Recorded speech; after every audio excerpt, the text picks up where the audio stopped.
रक्षाबंधन देश भर में मनाया जाने वाला एक पारंपरिक त्योहार है। यह भाई बहन के प्रेम का प्रतीक माना जाता है। इस दिन बहनें अपने भाइयों की कलाई पर रक्षा बंधन का पर्व मनाते हुए राखी एक पवित्र धागा बांधती हैं, जो स्नेह और कल्याण का प्रतीक माना जाता है।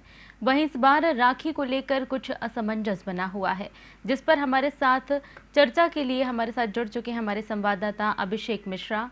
अभिषेक जी, सबसे पहले किस तरह का उत्साह शहर में देखने को मिल रहा है रक्षाबंधन को लेकर? बाजार में क्या क्या रौनक दिखाई दे रही है?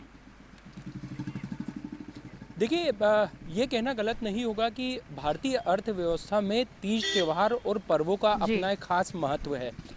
क्योंकि हम लोग देखें कि जब से जिसको देव शयनी 11 बोलते हैं, उसके बाद मांगलिक कार्यों के मुहूर्त जो हैं वो बंद हो जाते हैं, और फिर देव उठनी 11 उसके बाद तमाम मांगलिक कार्य चालू होते हैं, वैवाहिक कार्यक्रम चालू होते हैं। लेकिन इस बीच का जो दौर रहता है, ये बाज़ार के लिए थोड़ा सा चिंताजनक रहता है, क्योंकि तब तमाम जो गतिविधियां हैं जिससे आर्थिक स्रोत जो है वो उनका आदान प्रदान होता है, वो थम से जाते हैं। ऐसे में राखी एक ऐसा पर्व है जो कहीं ना कहीं बाज़ार में उत्साह का माहौल लेकर आता है। कल हमने तमाम दर्शकों को अलग अलग खबरों के माध्यम से बताया कि किस तरह से रक्षाबंधन के पर्व से बाज़ार की रौनक एक बार फिर लौट कर आ गई है। ख़ास तौर पर कपड़ा बाज़ार की हम बात करें तो वहाँ पर सबसे ज़्यादा जो है उत्साहवर्धन नतीजे दिखाई दे रहे हैं। और एक जो आर्थिक जो कंपनी है जो शोध करती है, उसका कहना है कि इस बार देश भर में 10,000 करोड़ से ज़्यादा का व्यापार व्यवसाय रक्षाबंधन के पर्व पर होना है।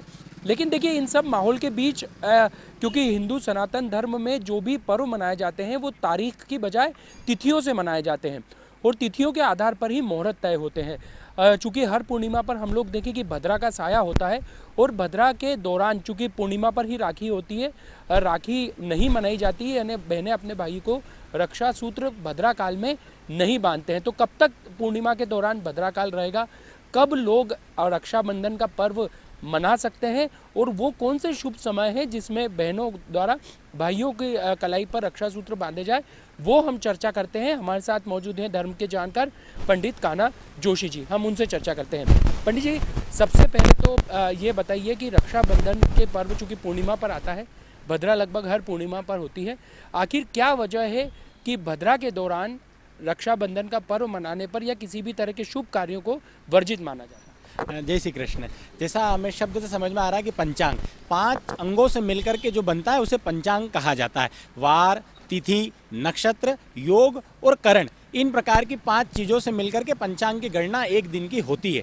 करण जो होता है वो लगभग आधे दिन का होता है। उन करणों के कई प्रकार होते हैं, उसमें से ही एक प्रकार का जिसे हम विष्टि या सरल भाषा में भद्रा कहते हैं, भगवान सूर्य नारायण की पुत्री और भगवान शनिदेव और यम की बहन होती है भद्रा, जिसे लगभग एक अशुभ घड़ी के समान माना जाता है, क्योंकि भद्रा का स्वभाव शुरू से ही बहुत अनैतिक और क्रूर रहा था। तो इसलिए इस भद्रा, जो कि लगभग आधे दिन की होती है, जो पूर्णिमा तिथि के आसपास हर बार आती है, उसे एक तरह से राहु काल या अशुभ घड़ी के समान माना जाता है। जब जब भी ये भद्रा काल आता है राखी पे, तो ऐसा माना जाता है कि उस समय को अवॉइड करके ही बहनों को अपने भाई को राखी बांधना चाहिए।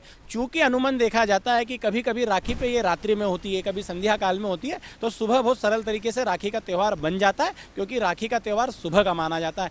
इस बार ऐसा हो रहा है कि दिनांक 30 अगस्त 2023 बुधवार के दिन श्रावण महीने की पूर्णिमा सुबह 10:59 मतलब लगभग 11 बजे सुबह पूर्णिमा तिथि प्रारंभ होगी, जो कि पूरे दिन और पूरी रात्रि रहेगी।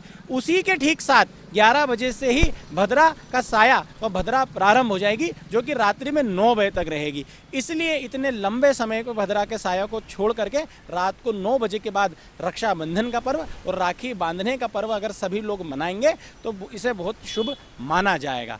वहीं अगले दिन 31 अगस्त 2023 को सुबह गुरुवार के दिन लगभग 7:10 तक पूर्णिमा तिथि रहेगी और सूर्योदय 6:07 पे होगा। इसलिए सूर्य उदय तिथि के अनुसार श्रावण महीने की स्नान दान की पूर्णिमा गुरुवार के दिन मनाई जाएगी। तो श्रावण महीना बुधवार के दिन खत्म नहीं होगा, गुरुवार के दिन खत्म होगा, और रक्षाबंधन का पर्व बुधवार के दिन मनाया जाएगा। उनकी लेकिन कई जैसे लोगों को असुविधा होती है, कई बहनों के कई भाई होते हैं, उन्हें अलग अलग स्थानों पर जाना पड़ता है, अब कई लोग इस तैयारी में हैं कि जो कल भी रक्षाबंधन, क्योंकि पूर्णिमा, कई लोग भद्रा को उतना जानते नहीं हैं, उन लोगों के लिए क्या संदेश है कि किस समय का वो विशेष ध्यान रखें, और भद्रा के दौरान क्या वास्तव में रक्षा सूत्र बंधवाना चाहिए या नहीं? देखिए, सुबह 11 बजे के पहले 30 तारीख को तो चतुर्दशी तिथि रहेगी, तो उस समय तो राखी बांधने का कोई मुहूर्त निकलने का सवाल ही नहीं उठता है कि जब चतुर्दशी रही, पूर्णिमा शुरू ही नहीं हुई है, तो कल सुबह का तो कोई मुहूर्त नहीं रहेगा। 11 बजे से जब पूर्णिमा तिथि प्रारंभ होगी, जिसे रक्षाबंधन का पर्व पूरे देश में मनाया जाता है, उसी के साथ भद्रा शुरू हो जाएगी। तो जैसे सभी बहनों को अपने ससुराल में भी समय देना होता है, मायके में भी समय देना होता है, तो अगर हम सरल भाषा में देखें तो हमारे मालवा में या पूरे इंदौर शहर, महू, उज्जैन में तो रक्षाबंधन से लेकर के जन्माष्टमी तक रक्षाबंधन का पर्व मनाया जाता है। जब जिसको समय मिलता है वो अपने भाई के अनुकूल समय के अनुसार बहनें पहुंच जाती है। कल की अगर बात करें तो 11 बजे के पहले कोई मुहूर्त नहीं है, क्योंकि चतुर्दशी तिथि है, और भद्रा को हमें मानना चाहिए क्योंकि उसे एक अशुभ घड़ी माना जाता है। और कहीं कहीं शायद ऐसा भी उल्लेख आया है कि भद्रा में ही शूर्पणखा ने रावण को राखी बांधी थी, ऐसा भी कहीं कहीं उल्लेख आता है। तो इसलिए उस कथा से जोड़ते हुए अगर हम देखें तो भद्रा के साये को माने और रात को 9 बजे के बाद राखी बांधें, या परसों सुबह 7:30 बजे के पहले भी आप राखी बांध सकते हैं, क्योंकि श्रावण महीने की पूर्णिमा रहेगी। तो जो रात में बांधना नहीं चाहता है, सूर्य को देख के बांधना चाहता है, वो परसों सुबह 7:30 के पहले पूर्णिमा तिथि में राखी बांध लें।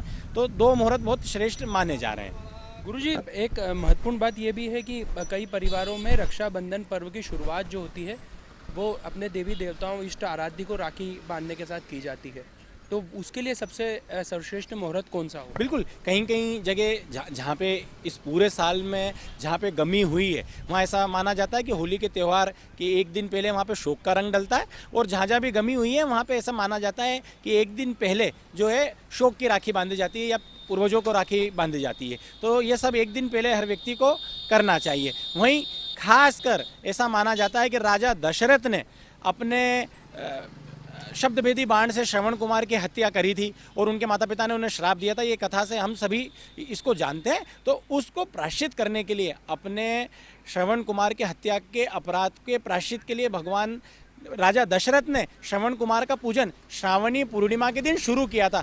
तब से पूरे विश्व भर में राखी के दिन, रक्षाबंधन के दिन पहले श्रवण कुमार का पूजन होता है। सभी लोग श्रवण मनाते हैं, उनको पहले राखी बांधते हैं और फिर वो बहनें अपने भाई को उसके बाद राखी बांधती है। तो सभी लोग पहले देवी देवताओं को राखी बांधे, फिर श्रवण पूजन करें और फिर अपने भाइयों को राखी बांधे।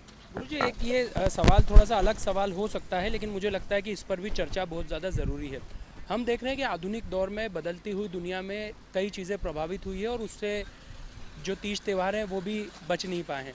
आज हम देखते हैं रक्षाबंधन पर्व के दौरान कई डिज़ाइनर राखी आती है, कई बच्चों के लिए कार्टून बना दिए जाते हैं, अलग अलग कैरेक्टर बनाए दिए जाते हैं। कहीं पर हम लोग देखें कि जो विलन वाले कैरेक्टर होते हैं वो भी रक्षा सूत्र पर दिखाई देते हैं। अलग अलग तरह की वैरायटी के चक्कर में कई चीज़ें हम लोग देखें कि बदलती आ रही है। इसको कितना आप सही मानते हैं? नहीं, देखिए, ये तो बिल्कुल गलत है। कभी कभी हम देखते हैं कि कार्टून के रूप में भगवान गणेश, भगवान हनुमान जी के बाल रूप को राखी में आजकल बांधने का चलन शुरू हो गया है, तो वो सब गलत है। राखी तो एक प्रकार का रक्षा सूत्र है, एक रेशम की डोर। हाँ, केवल एक रेशम की डोर का महत्व है कि एक रेशम की डोर अगर बहन जो है अपने भाई की कलाई पे बांधती है तो उसे रक्षा सूत्र इसीलिए कहा गया है कि पूरे साल भर भाई वचन देता है कि मैं अपनी बहन की रक्षा करूंगा। तो ये तो एक रक्षा सूत्र का त्यौहार है। इसको इतना मॉडर्न भी नहीं मनाना चाहिए कि हनुमान जी या हम देखते हैं छोटा भीम या ऐसे ऐसे कार्टून जो राखियों में आजकल चलन में आ गए, क्योंकि आगे जाके वही राखियाँ पैरों में आती है। तो ऐसा नहीं होना चाहिए। हर चीज़ की एक सीमा होती है, इतना भी मॉडर्न हर व्यक्ति को नहीं बनना चाहिए।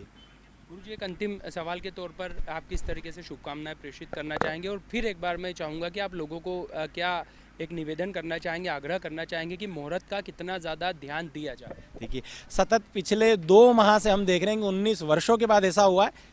सभी के लगभग हम लोगों के जो जवान लोग हैं उनके तो जीवन में पहली बार ऐसा हुआ कि 2 महीने से सलंग श्रावण का महीना चल रहा है। भगवान शिव की भक्ति अपने चरम सीमा पे चल रही है। कल श्रावण महीने का आखिरी सोमवार था, तो गुरुवार तक जो इन लोगों ने भी श्रावण के व्रत करें वो बुधवार के दिन अपना व्रत नहीं खोलें। गुरुवार तक श्रावण का आखिरी दिन माना जाएगा, गुरुवार तक श्रावण महीना रहेगा, तो उस दिन तक अपने श्रावण के व्रत को कंटिन्यू करें। शुक्रवार के दिन वो अपने व्रत का पारण करें। रक्षाबंधन का त्यौहार बुधवार के दिन मनाया जाएगा। 11 बजे से पूर्णिमा तिथि शुरू होगी, जो कि रात में 9 बजे के भद्रा के साथ खत्म होगी, और 9 बजे बाद सब लोग अपनी रक्षाबंधन का त्यौहार बनाएं। सभी को बहुत मंगल शुभकामनाएं, सभी बहनों को शुभकामनाएं और मंगलमय शुभकामनाएं। तो कर्णिका जी, देखिए, एक बात तो सीधे तौर पर साफ है कि भद्रा को शुभ नहीं माना गया है उस समय को, और पूर्णिमा तिथि भले ही कल लग जाएगी, लेकिन शाम को मतलब रात को 9 बजे तक भद्रा का साया रहने वाला है। तो कम से कम जिस तरह से धर्म के जानकार बता रहे हैं कि उस समय को सुबह मतलब कल 11 बजे से रात के 9 बजे तक के समय को रक्षा सूत्र बांधने संबंधी जो तमाम विधि विधान है उसे अवॉइड करना चाहिए, और रात को 9 बजे के बाद परसों सुबह 7 बजे तक जो रक्षाबंधन का मुहूर्त है वो सर्वश्रेष्ठ माना गया है। हालांकि कई असुविधाएं भी परिवार को होती है, अलग अलग स्थान पर बहनों को जाना पड़ता है। तो इसके लिए एक सिंपल सा जो हमारे यहाँ पर चलता आया है कि जन्माष्टमी तक रक्षाबंधन पर्व मनाया जा सकता है। तो भद्रा के साय के अलावा जन्माष्टमी के पर्व पर भी रक्षाबंधन मनाया जा सकता है। तो कुल मिलाकर कहने का सार यही है कि मुहूर्त का विशेष ध्यान रखा जाए, और संभव हो सके बहुत ज़्यादा असुविधा न हो तो भद्रा काल को परहेज करते हुए रक्षाबंधन का पर्व मनाना श्रेष्ठ माना गया है। अभिषेक जी, तमाम जानकारी के लिए आपका बहुत बहुत धन्यवाद। तो वहीं शुभ मुहूर्त की बात करें तो शुक्ल पक्ष की पूर्णिमा तिथि 30 अगस्त के दिन सुबह 10:59 से पूर्णिमा तिथि की शुरुआत हो जाएगी, और यह तिथि अगले दिन सुबह 7:05 तक रहेगी। लेकिन 30 अगस्त को ही भद्रा की शुरुआत भी हो जाएगी, जैसा कि पंडित जी ने बताया, जो कि रात 9:01 तक रहेगी। ऐसे में 30 अगस्त को रात में भद्रा खत्म होने के बाद राखी बांधी जा सकती है, लेकिन रात के समय राखी बांधना शुभ नहीं कहा जाता है। इसके चलते अगली सुबह राखी बांधी जा सकती है। 31 अगस्त के दिन सुबह तक राखी बांधना शुभ माना गया है।